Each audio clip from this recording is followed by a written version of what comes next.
Vamos a leer Éxodo 3, vamos a leer del versículo 7 al versículo 15. Dice así la palabra de Dios. Y el Señor dijo a Moisés, le habla, ¿sí? El Señor dijo a Moisés: ciertamente he visto la aflicción de mi pueblo que está en Egipto y he escuchado su clamor a causa de sus capataces, pues estoy consciente de sus sufrimientos. Así que he descendido para librarlos de mano de los egipcios y para sacarlos de aquella tierra a una tierra buena y espaciosa, a una tierra que emana leche y miel, al lugar de los cananeos, de los hititas, de los amorreos, de los fereceos, de los heveos y de los jebuseos. Y ahora el clamor de los israelitas ha llegado hasta mí, y además he visto la opresión con que los egipcios los oprimen. Ahora pues ven, y te enviaré a Faraón para que saques a mi pueblo, a los israelitas de Egipto. Pero Moisés dijo a Dios: ¿quién soy yo para ir a Faraón y sacar a los israelitas de Egipto? Ciertamente yo estaré contigo, le respondió el Señor, y la señal para ti de que soy yo el que te ha enviado será esta: cuando hayas sacado al pueblo de Egipto, ustedes adorarán a Dios en este monte. Entonces Moisés dijo a Dios: si voy a los israelitas y les digo, el Dios de sus padres me ha enviado a ustedes, tal vez me digan, ¿cuál es su nombre? ¿Qué les responderé? Y dijo Dios a Moisés: yo soy el que soy. Y añadió: así dirás a los israelitas, yo soy, me ha enviado a ustedes. Dijo además Dios a Moisés: así dirás a los israelitas, el Señor, Jehová, Yahweh, el Dios de sus padres, el Dios de Abraham, el Dios de Isaac y el Dios de Jacob me ha enviado a ustedes. Este es mi nombre para siempre, y con él se hará memoria de mí de generación en generación. Oremos. Señor, quiero pedir tu ayuda y tu misericordia, Señor, para poder predicar acerca de este pasaje de tu palabra.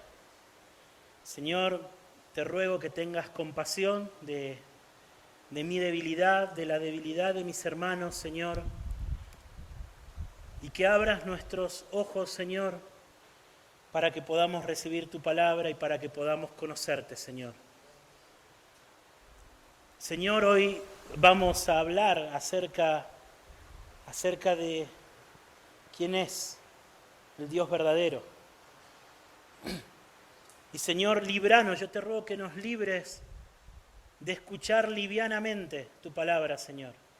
Necesitamos conocerte de verdad, necesitamos conocerte y adorarte y temerte y amarte, Señor,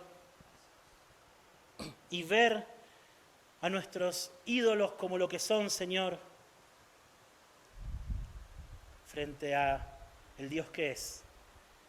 Enséñanos tu palabra en esta mañana, te lo pido en el nombre de Jesús. Amén.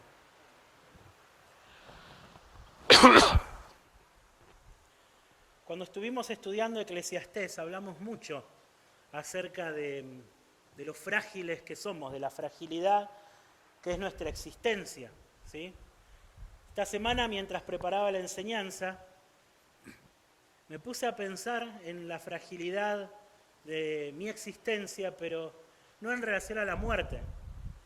¿Pensó alguna vez usted, mi hermano, en lo frágil que es su existencia, pero en relación a su nacimiento, a sus inicios? Yo les voy a contar una historia. Mi abuelo materno, él no era argentino. Él falleció hace algunos años. Él era chileno. Sí, él era chileno. Él hizo algo bastante atrevido. Él se embarcó. Un día decidió que quería irse y se embarcó. Se subió a un barco como marinero. Según nos contaba él era cocinero en el barco, ¿sí? Nunca me quedó claro si se embarcó como polizón o si lo contrataron, la verdad que no me quedó claro, pero lo cierto es que él se embarcó. Él, imagínense, mediados del siglo XX, en el barco en donde él fue tripulante, él visitó la Europa de la posguerra, ¿sí? Él vio muchas cosas ahí, él siempre nos contaba la miseria que había en Europa después de la Segunda Guerra Mundial. Y se ve que luego de los viajes, no tengo claro cuántos años estuvo embarcado, qué, pero un día el barco llegó al puerto de Buenos Aires y se bajó. Se bajó ahí en Buenos Aires, hizo su vida, conoció a mi abuela, doña Paula, ¿sí? Y bueno, se casó, tuvieron hijos, la segunda de sus hijos fue mi mamá, y así nació mi mamá, y bueno, y así llegué yo. Pero yo pensaba, mientras preparaba esta predicación, ¿qué hubiese pasado si mi abuelo hubiese tomado el barco al lado? ¿No es cierto? Quizás ese barco nunca iba a llegar a Buenos Aires, ¿cierto? Quizás ese barco hubiese llegado a otro lugar y nunca hubiese conocido a mi abuela, nunca hubiese llegado mi mamá y yo nunca hubiese existido.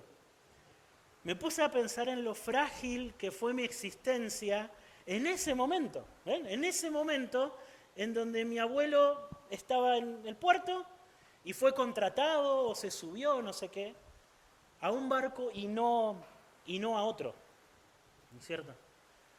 Y yo estoy seguro que cada uno de ustedes tiene en algún momento de la historia de su familia una historia similar, ¿sí? Una historia similar. Porque nuestra vida pende como de telas de araña, ¿no es cierto?, hacia adelante y también hacia atrás. Hacia adelante ni que hablar, ¿no es cierto? Hacia adelante nosotros sabemos que nuestra vida es muy frágil. Algunos de nosotros, de hecho, vamos a pasar los últimos días de nuestra vida sin saber que van a ser los últimos días de nuestra vida. ¿Sí? Simplemente sucederá, porque somos frágiles.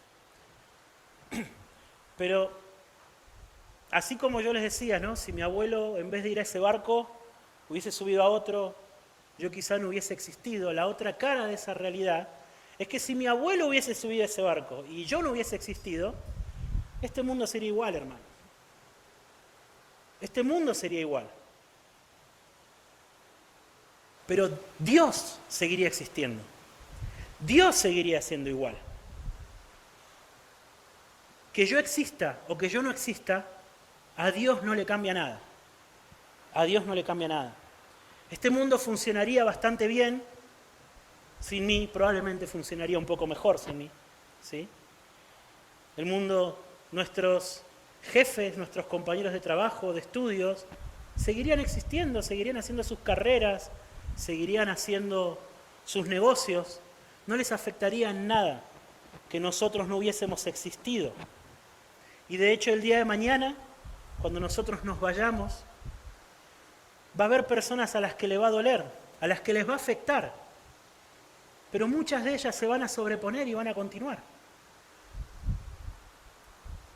Nuestra existencia, mis hermanos, es efímera, y no solo es efímera, es insignificante. Nosotros no le quitamos ni le restamos nada a este mundo, y no le quitamos ni le restamos nada a Dios. El día que no estemos, nuestras opiniones acerca de la vida ya no van a importar, los deseos que teníamos no se van a cumplir, y como leímos aquella vez en Eclesiastés, con el correr de los años, hasta nuestro recuerdo va a desaparecer de debajo del sol. Pero nuestra existencia no es necesaria para que este mundo siga funcionando, y nuestra existencia no es necesaria para que Dios sea Dios. Ahora bien, hermanos, todos nosotros somos culpables de vivir ignorando lo chiquititos que somos. Nosotros vamos por la vida con un orgullo supino, máximo, muy grande, atribuyéndonos una importancia que no tenemos. Nosotros pensamos que somos fuertes, pero somos frágiles. Pensamos que somos sabios, pero nuestro conocimiento, si no estuviese, no importaría. Somos frágiles, como el color del ala de una mariposa. Así de frágiles somos. Pero Dios no, hermanos. Pero Dios no. Dios no es frágil. Su existencia no es circunstancial. Si yo no existo, este mundo continúa y Dios sigue siendo Dios. Pero Dios no puede no existir. Dios no puede no existir. Su existencia es tan fundamental para sí mismo y para el universo que Él no solo existe, Él se llama Yo Soy. Ese es su nombre. Ese es su nombre. Entonces, hermanos, puesto que nosotros somos tan frágiles y que nuestro orgullo y nuestro pecado nos ciegan a nuestra fragilidad, nosotros debemos alzar nuestros ojos y nuestros corazones al único cuya existencia y ser es completamente independiente de todo lo demás. Su existencia no pende de una tela de araña como la nuestra. Él no depende de un abuelo que tome un barco apropiado. No depende de nada de eso. Él es el único Dios verdadero y Él existe por sí mismo. Él existe porque existe. Él existe porque existe.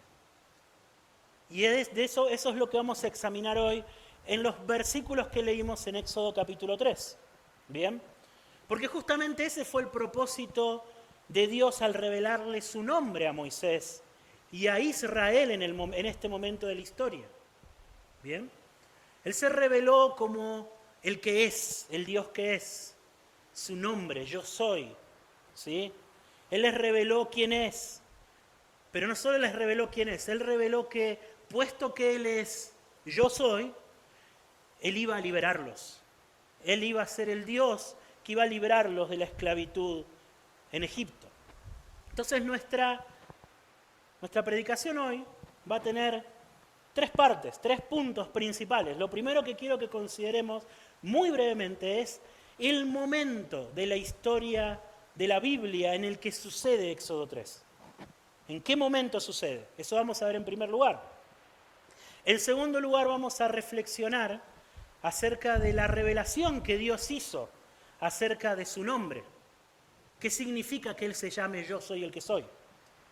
Y en tercer lugar vamos a ver cuál debe ser nuestra respuesta a esta revelación que Dios hace de sí mismo. ¿Sí? Así que vamos, en primer lugar, a considerar el momento de la historia en el que sucede Éxodo 3. ¿Qué pasó entre Génesis 1 y Éxodo 3? Déjenme contarles brevemente lo que pasó. Dios hizo un mundo precioso y perfecto en donde Él iba a morar con la familia humana. Nosotros debíamos ser su pueblo y Él debía ser nuestro Dios. Sin embargo, nosotros nos rebelamos contra nuestro Creador, despreciamos su señorío y trajimos sobre nosotros y sobre toda la creación miseria, pecado y muerte. Sin embargo, Dios prometió que un día iba a enviar un libertador. Iba a enviar a alguien que iba a deshacer para siempre los efectos del pecado, tanto en la creación como en nosotros. Pero la historia de la Biblia continúa, y continúa describiéndonos cómo el pecado y nuestra rebeldía se esparció como un cáncer por toda la creación. Tal es así que Dios decide terminar con toda la humanidad, trayendo un diluvio sobre la tierra. Dios decide más adelante separar a toda la humanidad, porque rebeldes y todos juntos, invivible iba a ser esto, invivible. Y nos separa, la famosa historia de la Torre de Babel. ¿Sí? Parecía que no había cómo, no había forma. Sin embargo, Dios elige empezar de nuevo. Elige empezar de nuevo con la humanidad. Y de la misma manera que un día Él empezó diciendo, sea la luz y fue la luz, Él con su palabra llamó a un hombre, Abraham, y a su familia, y le prometió que esa antigua promesa del libertador iba a venir por uno de sus hijos. Él le dijo, en tu simiente, en uno de tus hijos, yo voy a bendecir a todas las familias de la tierra. La promesa del libertador no había muerto, el plan estaba en marcha. Entonces, como parte de ese plan, el Señor hizo un pacto con la familia de Abraham. El pacto fue que Dios iba a hacer de ellos, de él y de su familia, una nación numerosa, que Él les iba a dar una tierra, la tierra de Canaán, de la que leímos acá, y que de esa familia y en esa tierra un día iba a llegar el libertador. El libertador. Bueno, todo el libro de Génesis se trata acerca de cómo Dios cuidó y preservó a la familia de Abraham. ¿Sí? Todo Génesis se trata de eso. Es más, diría que Génesis se trata de cómo Dios cuidó y preservó a la familia de Abraham a pesar de la familia de Abraham. La familia de Abraham todo el tiempo parecía que quería que la promesa no se cumpliera. Se ponían en peligro, se exponían a muerte innecesariamente. Y vemos a Dios cuidándolos, preservándolos, guardando su promesa, reafirmando su promesa una y otra vez, una y otra vez, una y otra vez. De eso se trata el libro de Génesis. Esa familia tenía que sobrevivir. ¿Por qué tenía que sobrevivir? Porque Dios había prometido que de esa familia iba a venir el libertador. ¿Sí? ¿Qué sucede? Es así como llegamos a la historia de José. ¿Se acuerdan de la historia de José? ¿Sí? Dios preserva a la familia de Abraham de una hambruna general en toda la tierra, llevándolos a Egipto, en donde estaba José. Y José los guarda, alimentándolos. ¿Para qué? Para que esa familia sobreviviera. Ahora ellos se establecen en Egipto, ¿bien? El asunto es que José muere, toda la gente que conocía a José murió, y la nueva generación de egipcios, esclavizó a la familia de Abraham, a los israelitas. Para cuando nosotros llegamos a Éxodo 3, habían pasado 430 años de esclavitud en Egipto. Dura esclavitud, durísima, durísima. Y en ese momento, en Éxodo capítulo 2, se nos dice que los israelitas gemían a causa de la servidumbre y que clamaron. Y que su clamor subió a Dios a causa de su servidumbre. Y que Dios oyó su gemido y se acordó de su pacto con Abraham, Isaac y Jacob. Y dice que Dios miró a los israelitas y los tuvo en cuenta.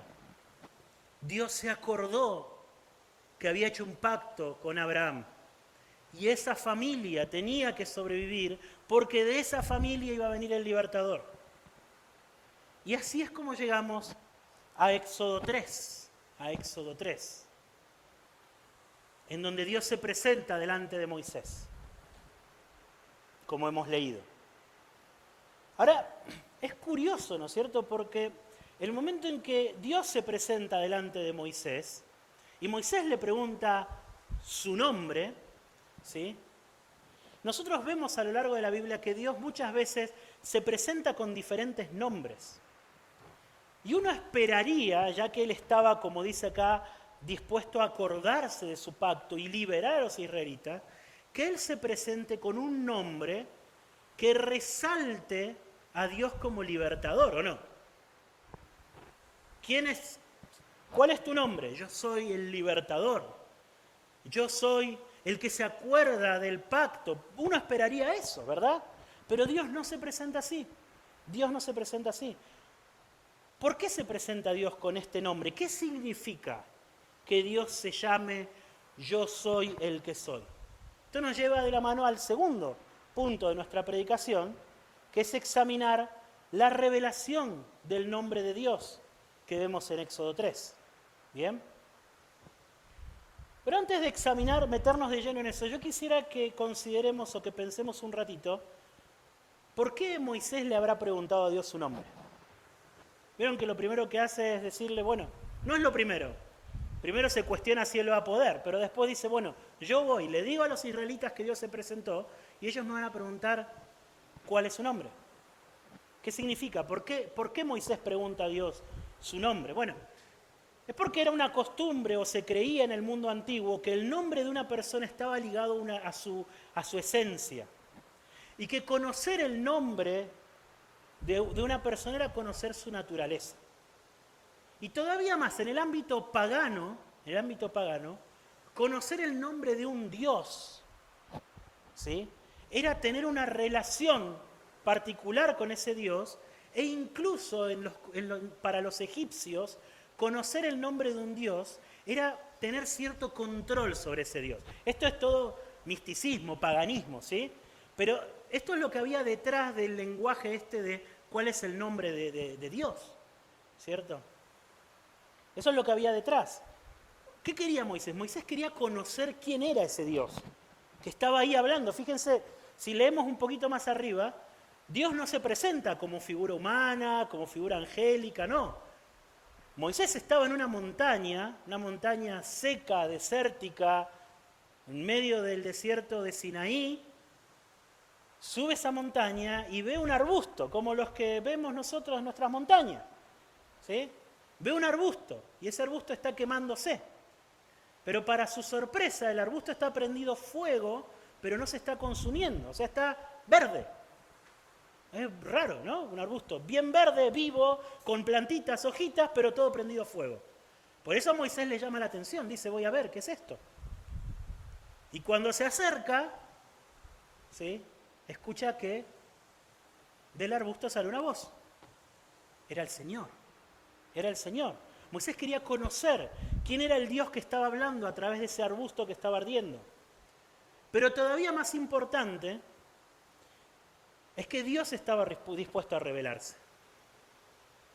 Dios estaba dispuesto a revelarse.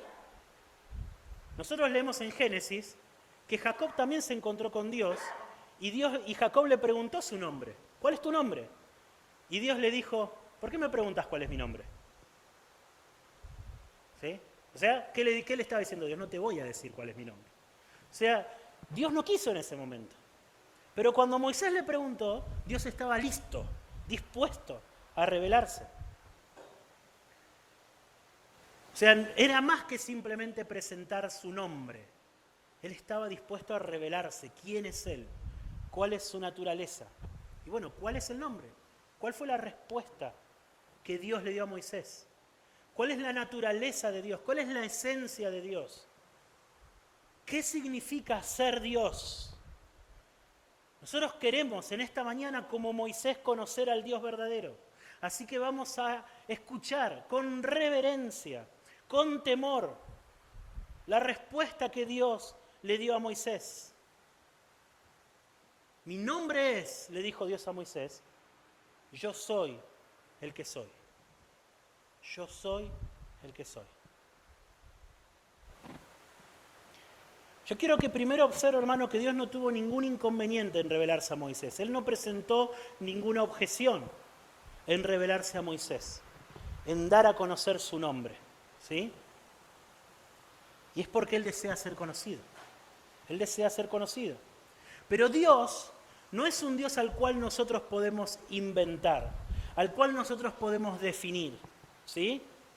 Quizás nosotros no nos hagamos con madera o con piedra un Dios para adorarlo porque pensemos que sea idolatría, pero capaz que sí hagamos con nuestra imaginación un Dios de acuerdo a lo que nosotros pensamos, y eso también es idolatría. Nosotros no podemos definir, nosotros no podemos decidir quién es Dios, nosotros no podemos decir yo prefiero pensar que Dios es así, o a mí me gusta pensar que Dios es así. No podemos hacer eso, nosotros necesitamos que Dios nos diga quién es Él y cómo es Él. Y eso es lo que Él está dispuesto a hacer, está listo ahora a hacer, ahí, en ese desierto, oscuro, sucio, caluroso. Él estaba dispuesto a hacerlo. ¿Qué clase de Dios es este? Esa fue la pregunta de Moisés. ¿Dios quién es? ¿Quién es? ¿Quién es Dios?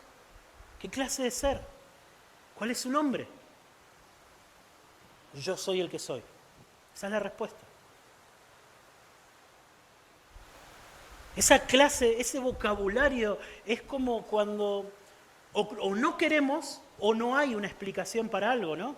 Hijo, no hagas esto. ¿Por qué no? Porque no. No, porque no. No te voy a dar la explicación. ¿Sí? O no hay explicación. O no hay, o no te la quiero dar. Y Dios dice, yo soy el que soy. Dios, mis hermanos, simplemente es. Su existencia no es frágil. ¿Sí? En eso consiste, mis hermanos, su gloriosa naturaleza, su poderosa esencia, en que Él es. Él simplemente, mis hermanos, existe. ¿Sí? Existe. Él existe porque Él debe existir. Su existencia no es como la nuestra, mis hermanos. No es como la de ustedes, no es como la mía, que depende de que abuelos, tatarabuelos y padres se conozcan, se lleven bien, que depende de que las circunstancias de la vida, personas, no nos hagan daño. Nuestra existencia es tan frágil, como vengo diciendo, pende de telas de arañas, sin importar la edad que tengamos, pero no es así con Dios. Dios es y es el que es. Él existe porque existe y siempre va a existir y siempre existió. ¿Qué significa, hermanos, que Dios diga yo soy el que soy? Bueno, por lo menos, significa estas 5 cosas. Escúchenme, hermanos. Primero, Dios se llama a sí mismo yo soy el que soy porque Él existe por sí mismo y no le debe su existencia a nadie. No le debe su existencia a nadie. Pensemos un ratito en esto, mis hermanos. Es un poquito abstracto, pero hay gloria atrás de esto. Pensemos un ratito esto y asombrémonos de nuestro gran Dios. Mis hermanos, ninguno de nosotros tiene el poder de existir. Nosotros no tenemos el poder de existir. ¿Sí? Nosotros no podemos decidir ser o no ser. No podemos. No podemos. No está en nosotros.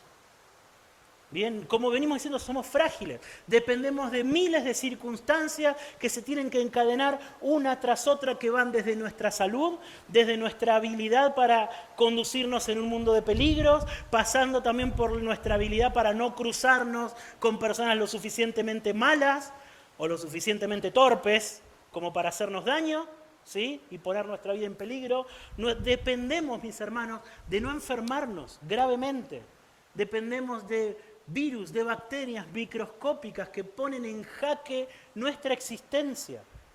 Algunas de estas cosas las podemos controlar medianamente, otras no. Mis hermanos, nosotros somos como un castillo de naipes que está armado enfrente de una playa. Eso es lo que somos. Así de frágil es nuestra existencia. Es cuestión de tiempo de que ese castillo de naipes se caiga por el viento. Es cuestión de tiempo. Mis hermanos, Dios no. Su existencia es sólida como una montaña. Él existe y depende de sí mismo para existir. Eso en primer lugar. En segundo lugar, Dios se llama yo soy el que soy porque Él siempre es. Él siempre es. Él es eterno, mis hermanos, y nunca deja de ser. Dice Moisés en el Salmo 90, antes que los montes fuesen engendrados y nacieran la tierra y el mundo, desde la eternidad y hasta la eternidad, Él es Dios. Él es Dios. El Señor permanece para siempre y su nombre permanece por todas las generaciones. ¿Se acuerdan Eclesiastés? Vamos a ser olvidados, pero su nombre permanece por todas las generaciones. Por eso se llama yo soy el que soy. En tercer lugar, Dios se llama yo soy el que soy, no solo porque existe por sí mismo, no solo porque existe eternamente, sino porque Él siempre es el mismo, mis hermanos. Él es. Él no está siendo. Él no está aprendiendo. Él no está mejorando. Él no está evolucionando. Él no se está deconstruyendo. Nada de eso. Él es y siempre es el mismo. Él es el que es y siempre va a ser el que es, siempre. Él es tan perfecto, mis hermanos, Él es tan perfecto que Él no puede empeorar. Él no puede empeorar. Él no puede ganar un defecto. Pero su perfección es tan grande que Él tampoco puede mejorar, hermanos. Él no puede mejorar. Porque si Él pudiese mejorar, significa que ayer tenía un defecto. Él es. Eso es lo que significa que Dios es inmutable. Que Dios es inmutable significa que Él siempre es el mismo. Él siempre es el mismo. ¿Sí? Él es el que es. Siempre igual. Siempre perfecto. Siempre infinito. Incambiable. Inmudable. Invariable. Miren la distancia que hay entre Él y nosotros, hermanos. Considere la distancia que hay entre Él y nosotros. En cuarto lugar, Dios se llama Yo soy el que soy, no solo porque existe por sí mismo, no solo porque existe eternamente, no solo porque nunca cambia, sino para señalar su infinita distancia con su creación. Mis hermanos, todo lo que existe le debe la existencia a Él. Todo. Todo lo que existe le debe la existencia a Él. ¿Sí? Desde las estrellas gigantescas, ¿sí?, hasta las diminutas bacterias le deben su existencia a Él. No hay nada en este mundo que sea independiente de Dios. Dios es, como hemos dicho alguna vez, el que afirma en su palabra que Él quita reyes y pone reyes, y es el que también afirma en su palabra que ninguno de los pelos que se les cae a ustedes de la cabeza queda sin contar. Los contó todos. Mis hermanos, todo le debe su existencia a Él, pero Dios no necesita de la creación. Dice el Salmo que Él esconde su rostro y nosotros dejamos de ser. Basta que Él decida que se acabe la existencia de alguien para que se acabe la existencia de alguien. Nada más. Mis hermanos, Él no toma nada de nosotros. Él no recibe nada de nosotros. Todo es de Él. Él conoce toda su creación porque es de Él. Él no necesita ningún sacrificio que nosotros podamos darle. Al contrario, Él dice en el Salmo 50, ¿qué me van a dar a mí? ¿Quieren hacerme sacrificios? No va a alcanzar todos los cedros del Líbano, dice, para los sacrificios. No van a alcanzar todos los animales para que me puedan honrar. Aparte, si yo tuviese ganas de animales, no te los pediría, dice el Señor en el Salmo, porque son míos. ¿Sabes lo que tenés que hacer? Dice, me tenés que honrar, me tenés que invocar en el día de tu angustia. No me podés sumar nada, al contrario, tenés que depender de mí. Invócame en el día de la angustia. Yo te libraré y tú me honrarás. Esas son las palabras de Dios. Dios no nos necesita. La creación depende de Dios. Dios no depende de la creación. Y eso nos lleva al quinto significado del nombre de Dios. ¿Qué significa que Dios se llame Yo soy el que soy? Que Él existe por sí mismo, que Él existe eternamente, ¿sí?, que Él es inmutable, que Él está infinitamente separado de la creación y que Él está eterna y perfectamente satisfecho solo consigo mismo. Solo consigo mismo. Él es feliz. Desde la eternidad y hasta la eternidad, Dios solo necesita a Dios. Nada más. Nada más. Mis hermanos, Dios no nos creó porque Él se sentía solo. Dios no nos creó porque necesitaba compañía. Dios no nos creó porque necesitaba ser adorado, ser amado. Dios no nos creó por ninguna necesidad. Dios no tiene esas necesidades. Dios no tiene necesidades. Él ni siquiera necesitaba a los seres humanos para expresar su amor.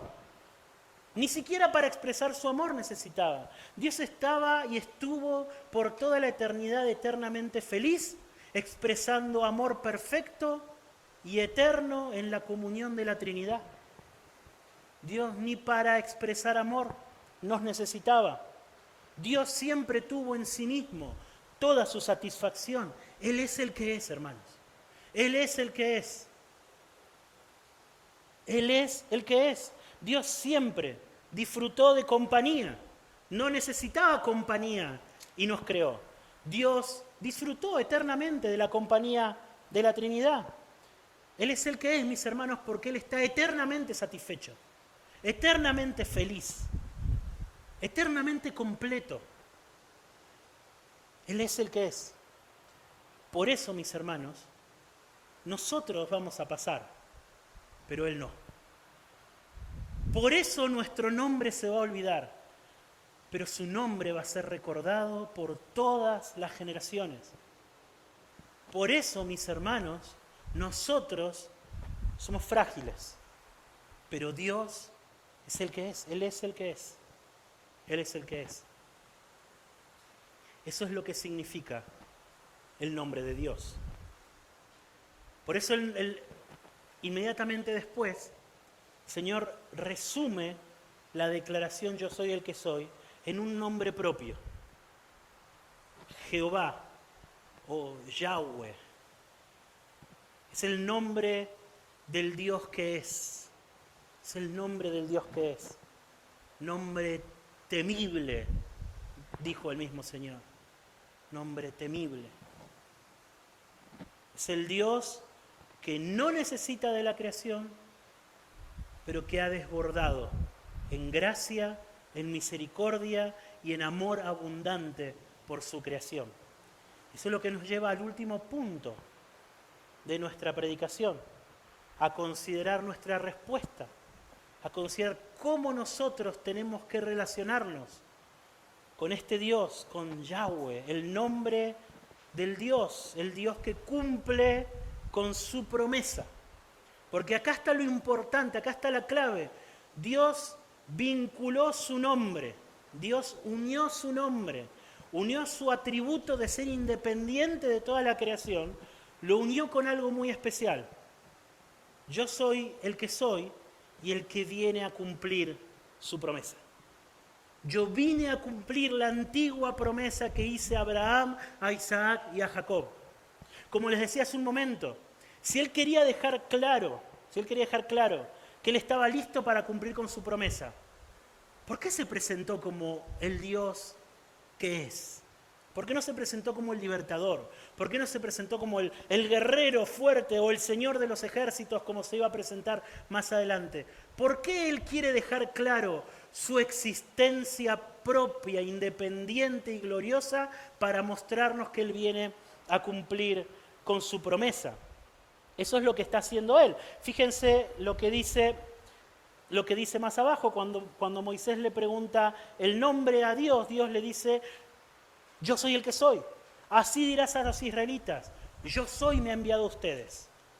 Y dijo además a Moisés: así dirás a los israelitas: Yahweh, el Dios de sus padres, el Dios de Abraham, el Dios de Isaac y el Dios de Jacob, me ha enviado a ustedes. ¿Qué está diciendo Dios? Bueno, puesto que yo soy el que soy, vine a cumplir la palabra que les di a Abraham, a Isaac y a Jacob. Entonces, lo primero que nosotros aprendemos de este texto, mis hermanos, o de esta porción, ¿sí?, es que todas las palabras de Dios son tan firmes como su existencia. Todas sus promesas son tan firmes. Hermano, miren, a ver, si su existencia estuviera condicionada por alguna otra cosa fuera de sí mismo, nosotros no podríamos tener plena seguridad de que Él va a cumplir con sus promesas. Eso es verdad acerca de nosotros, ¿no, mis hermanos? ¿O no es cierto que nosotros muchas veces nos comprometemos a hacer cosas? Pensemos en el mejor caso, nos comprometemos. Nos organizamos, separamos el tiempo, nos disponemos a hacer. ¿Es suficiente que nos comprometamos y que seamos responsables? ¿Es suficiente para que podamos cumplir nuestra palabra? Muchas veces no. Muchas veces suceden imprevistos, nos suceden cosas a nosotros, estamos yendo y se nos rompe el auto, perdemos el micro, se nos enferma el niño, nos enfermamos nosotros. Hay un universo de posibilidades fuera de nosotros que nos impiden a nosotros a veces cumplir nuestra palabra. Ni hablar de nuestra irresponsabilidad. O sea, hay un universo de posibilidades afuera y adentro de nosotros que a los seres humanos nos impide cumplir con nuestra palabra. Pero Dios no. Dios es el que es. Él no depende de nadie. Él no depende de nadie. Y como Él no depende de nadie, por más que hayan pasado 430 años, por más que hayan sido esclavos, por más que estén bajo el yugo de uno de los imperios más poderosos de aquel tiempo, ese Dios puede venir en medio del desierto y decir, yo vine a cumplir mi palabra. Y si Dios viene a decir que Él va a cumplir su palabra, ¿saben qué va a pasar? Él va a cumplir su palabra. Porque Él es el que es, Él no depende de nadie. No hay nadie que no le entran las balas, mis hermanos, ¿lo ven? Esa es la idea. No hay nada de afuera que pueda condicionarlo. Él es el que es. Él es el que es. Y si Él es el que es, y Él puede cumplir con sus promesas, mis hermanos, nosotros, los cristianos, los que hemos venido a confiar en Cristo, a descansar en el Evangelio, somos las personas más seguras del universo. Somos los más seguros. Cuando la palabra de Dios dice que no hay condenación para los que están en Cristo Jesús, lo está diciendo no porque se le ocurre, o no porque hay grandes probabilidades de que los que están en Cristo Jesús escapen de la condenación, no, es porque el que prometió eso es el Dios que es, el Dios que no depende de nadie para cumplir sus promesas. Y así como en aquel día descendió para liberar a los israelitas de Egipto, cuando la historia transcurrió y cuando llegó el tiempo señalado, Dios envió a su Hijo, envió al libertador. No podía fallar, porque Él es el Dios que es. El Dios que es. No hay nada, ninguna circunstancia que pueda afectar el cumplimiento de sus promesas. Al contrario, Él modifica todas las circunstancias para que sus promesas se cumplan. Eso es lo que hace Él. El libertador tenía que nacer en Belén. La mamá estaba a punto de dar a luz a cientos de kilómetros al norte de Belén. Bueno, vamos a hacer un censo y que tengan que ir a Belén. Y viajan a Belén al censo. ¿Y qué pasa en Belén? Ahí nace el libertador. Ahí nace el libertador. El libertador tenía que morir afuera de la ciudad de Jerusalén. Bueno, que lo maten los romanos. Fácil. No van a ser los judíos, que podían matarlo en el interior de las murallas. Que lo maten los romanos, que tiene que salir fuera de la ciudad. Él es el que es. Él cumple su palabra, Él cumple sus promesas. Mi hermano, ¿usted tiene un corazón tan duro? ¿Usted pensaba que su corazón estaba tan entregado al pecado que Dios no lo podía salvar? Si usted vino a Cristo en arrepentimiento y fe, Él es el que es. Su misericordia, sus promesas, su pacto, el Evangelio, no dependen de ninguna circunstancia humana que pueda ser o pueda no ser, dependen de Él. El poder del Evangelio dependen de Dios, porque Dios es el que es. Él vino a cumplir su pacto y asegurarle a Moisés, yo voy a cumplir mi palabra porque yo soy el que soy. Porque yo soy el que soy y eso no lo va a cambiar nadie. No lo va a cambiar nadie. En segundo lugar, Moisés, en el Salmo 90, meditando en la independencia de Dios, en la existencia que Dios tiene en sí mismo, Él canta y dice así, Señor, tú has sido un refugio para nosotros de generación en generación.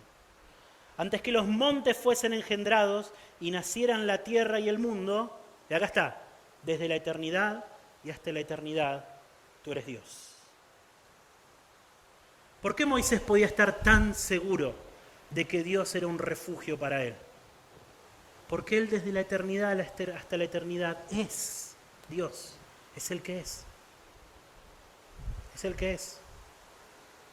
El refugio que nosotros tenemos en Dios, en medio de las circunstancias de este mundo de dolor, es un refugio tan sólido, tan firme, como las montañas que Él creó. ¿Por qué? Porque Él es el que es. Porque Él es sólido y es firme. Y Él ha venido a ser para nosotros un refugio, mis hermanos. Él es el refugio de nuestras almas. Porque en tiempo de adversidad, en tiempo de prueba, en tiempo de aflicción, ¿sí?, no hay nada en este mundo que pueda otorgarnos la estabilidad y la firmeza que nos puede otorgar aquel que siempre es. Aquel que siempre es. Él siempre va a ser. Su casa no se va a derribar. Ningún lobo va a poder soplar y tirar abajo la casa en la cual nos refugiamos. Él es el que es, una casa firme, un refugio, una fortaleza, un castillo, como lo dicen de diferentes maneras los salmos. David decía, aunque un ejército acampe contra mí. Y David lo decía literal, hermanos, Lo estaba persiguiendo su hijo Absalón con todos los ejércitos de Israel. Aunque un ejército acampe contra mí, no va a temer mi corazón, no va a temer. ¿Saben por qué? No tiene nada que ver con que él decía, bueno, Dios no va a permitir que nada malo me pase. ¿Saben por qué él podía decir eso? Porque Dios le había hecho una promesa. Dios le había hecho una promesa. El libertador va a ser un hijo tuyo. Y la casa de David siempre va a tener un rey. Y en ese momento el rey era él. Entonces, si Dios le había prometido que la casa de David iba a tener un rey y él era el rey, entonces no le podía pasar nada. Él por eso él estaba seguro. ¿Por qué? Porque si le pasaba algo, ¿qué era lo que iba a fallar? La promesa de Dios de traer al libertador. Todo tiene que ver con el libertador, mis hermanos. Todo tiene que ver con Jesús. ¿Y nosotros? ¿Por qué podemos estar tan seguros de que Dios es nuestro refugio? Si ninguno de nosotros puede decir, bueno, que Dios prometió que gracias a nosotros va a venir Jesús. No. ¿Cómo podemos estar tan seguros? Porque Jesús mismo unió su destino al nuestro. Eso es lo que nos enseña la palabra de Dios, que estamos en Cristo. Por eso el apóstol Pablo nos dice, sí, va a haber persecución, va a haber desnudez, va a venir la muerte, va a venir la espada, pero nada los va a poder separar del amor de Dios que es en Cristo Jesús. Nada. Pueden venir ángeles, pueden venir demonios, puede venir el mismo infierno, pero el amor de Dios en Cristo Jesús va a ser su refugio. El amor de Dios en Cristo Jesús va a ser su refugio. Por Cristo y en Cristo y por medio de Cristo, Dios es nuestro refugio, de generación en generación. ¿Por qué? Porque desde el siglo y hasta el siglo, Él es Dios. Él es Dios. Hay los castillos de naipes ahora están protegidos del viento y están en un poderoso castillo de roca, protegidos por la misma mano de Dios. ¿Sí? Tercer lugar, respondamos a la majestuosa independencia de Dios, hermanos, renunciando a los ídolos frágiles que tenemos en nuestro corazón.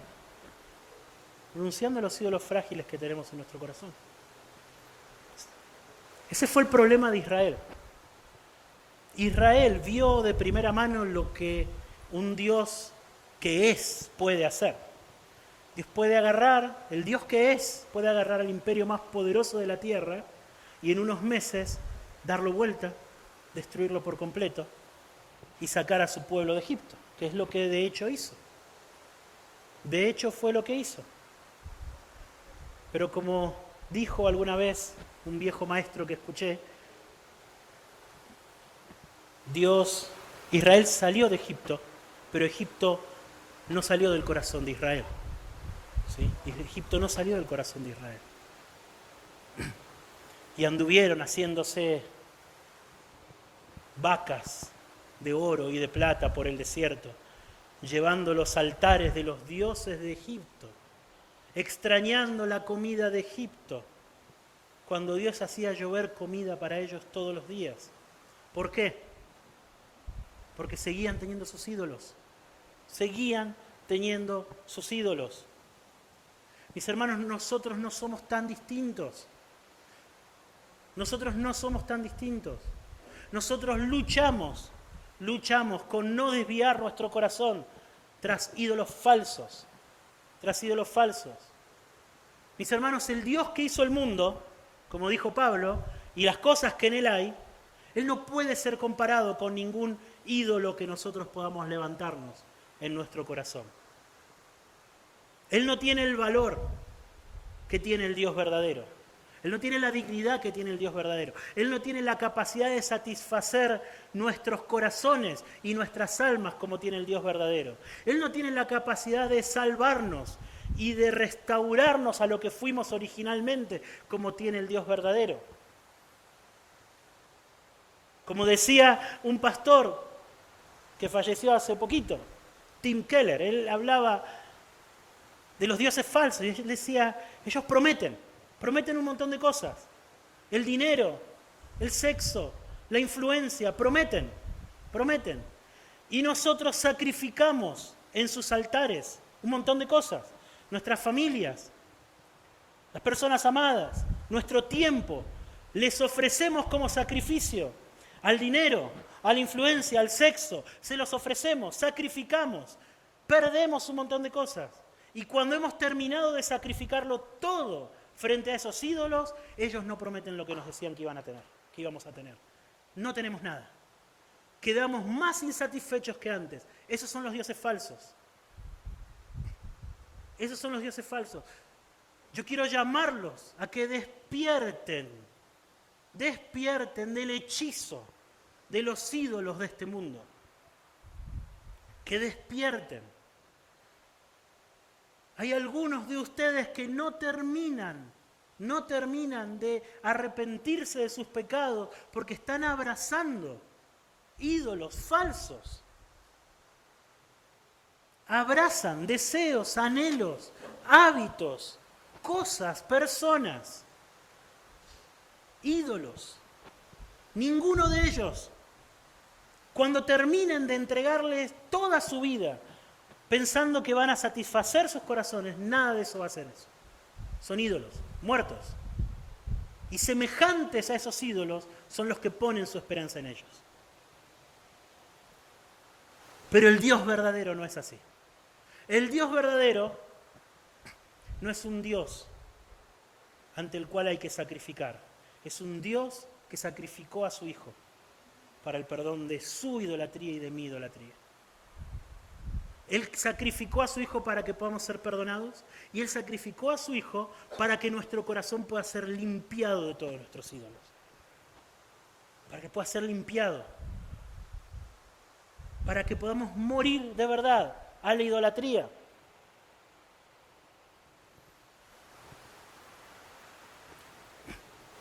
Aquellos que no quieran venir a Cristo en esta mañana por los ídolos que están amando en su corazón, tienen que escuchar la verdad. Solamente hay un Dios verdadero. Todos los demás son débiles reflejos con promesas falsas de lo que solo el Dios verdadero puede ofrecer. El Dios que hizo el mundo y que los hizo a ustedes y que me hizo a mí es absolutamente incomparable con los ídolos del corazón. Pero Dios, como dijo el apóstol Pablo, predicando a los griegos, nación idólatra si la sabía, el Dios verdadero es el Dios que está dispuesto a pasar por alto los tiempos de su ignorancia, los tiempos de su idolatría, los tiempos de haber entregado su vida a esos ídolos muertos. Pero les manda a todos los hombres, en todo lugar, a que se arrepientan. Porque viene un día en que el mismo que murió y resucitó para que podamos ser perdonados de nuestros ídolos, ese mismo se va a sentar como juez. Ese mismo se va a sentar como juez, a juzgar a los vivos y a los muertos. Finalmente, respondamos a este Dios glorioso, hermanos, a este Dios que existe por sí mismo, a este Dios eterno, a este Dios inmutable, que nunca cambia, a este Dios que es tan diferente a nosotros, con adoración y con asombro. Mis hermanos, Dios es digno de ser adorado. Intenté en estos minutos poner delante de ustedes un pequeño reflejo de lo que significa que Dios se llame yo soy el que soy, que Dios sea autoexistente, Es muy frágil esto que puedo poner delante de ustedes, pero es verdadero. Es verdad porque la palabra de Dios lo dice. Dios es digno de ser adorado. Dios es digno de ser adorado. Dios es digno de ser adorado porque Él es muy distinto a nosotros. Él no solo está por encima de nosotros, es otra categoría. Es otra categoría, es otra clase de ser. No podemos entender, no cuadra en lo que somos y en lo que estamos acostumbrados a ver la clase de Dios que es Él.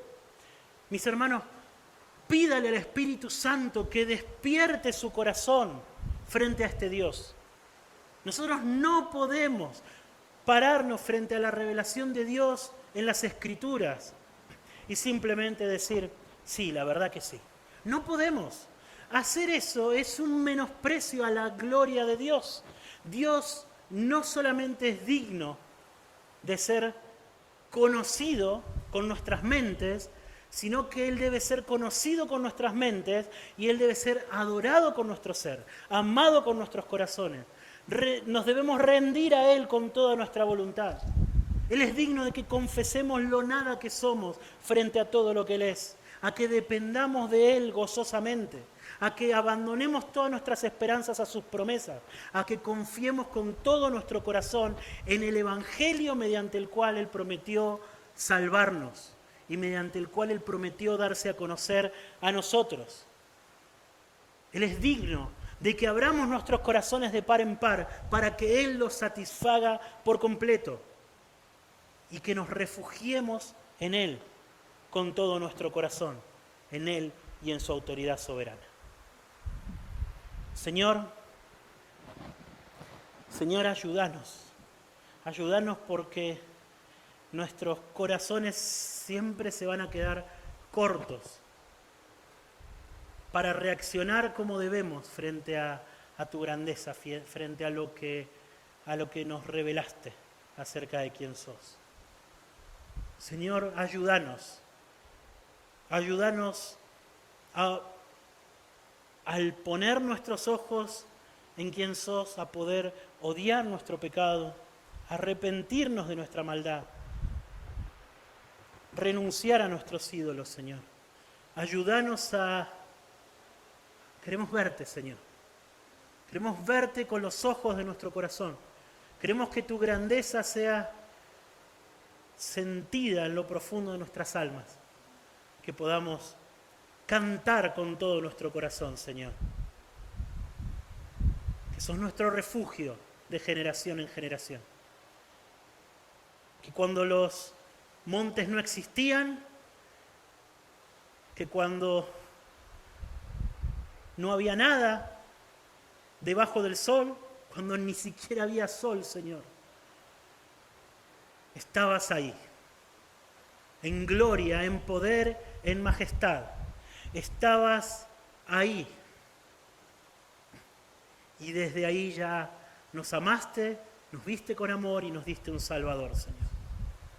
Queremos exaltarte, queremos adorarte, queremos rendir nuestros corazones delante tuyo porque solo vos sos digno, Señor. Amén.